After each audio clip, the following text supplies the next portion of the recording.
Du siège de la communauté d'agglomération Sud-Bastière par l'entreprise EDT qui réclame le paiement de 800 000 euros de facture.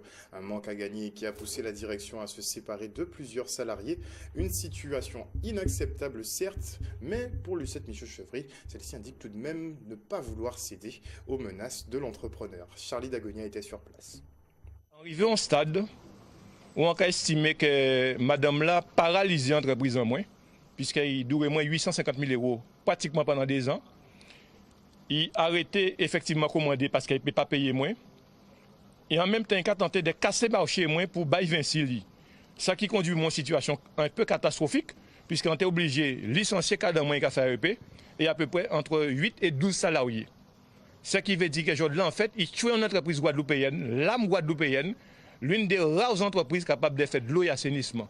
Donc, ça envie de dire aujourd'hui là, nous pouvons changer de position. Je dois nous passer la négociation, mais nous aussi le principe que même si pas voulez voir d'été, même si pas voulez voir Jean-Luc Devouton, faut ils savent qu'il faut payer moins et là nous que sorti là, c'est là payer moins. Donc en fait à partir du moment où ils virent l'argent moins, moi on va débloquer. Peut-être qu'ils payent Jean bon travail, mais ça pas grave parce qu'on pas dépendre de chevriers, en fait on Guadeloupéen libre. Mais faut ils savent que combat moins déterminé et faut respecter Guadeloupéen. Il dit cette phrase qui est celle d'un entrepreneur irresponsable. Il prononce cette phrase qui est celle d'un entrepreneur indigne d'être un entrepreneur. Parce qu'un entrepreneur a comme devise le dialogue social. S'il ne fait pas de dialogue avec moi, c'est pression qu'il a foutu en les travailler. Il me dit, et il vous dit, tant qu'il ne sera pas payé, il ne sort pas de là. Mais comment je fais pour le payer si je n'ai pas accès à mes dossiers? Mais mieux, il est avec son fils. Et vous savez ce que M. Devouton me dit? Si c'est pas tes lajards, on t'est foutu mon père qu'à l'autre. Devouton ne sait pas à qui il parle. J'ai eu des bombes. Je n'ai pas eu peur. Ma fille Marie-Luce a été battue en public après tapite. Je n'ai pas eu peur.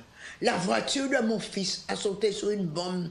Je n'ai pas eu peur. On a tiré sur moi. Je n'ai pas eu peur. On a profané la tombe de mon mari. Je n'ai pas eu peur. Et j'étais seule. C'est parti de Devouton qui fait moins peur. Je n'accepterai jamais, et ce dans l'intérêt de la Guadeloupe que j'ai, je n'accepterai jamais qu'on marche sous la contrainte et la violence. Il y a la loi. Si M. Devouton estime que c'est volontairement que je ne le paie pas, il saisit le préfet, qui a droit de contrôle. Il saisit le tribunal administratif. Mais quand un chef d'entreprise utilise les propos de violence qu'il a utilisés contre moi, et ce devant mon fils, non seulement il est indigne d'être un chef d'entreprise, mais il est un père qui m'inquiète.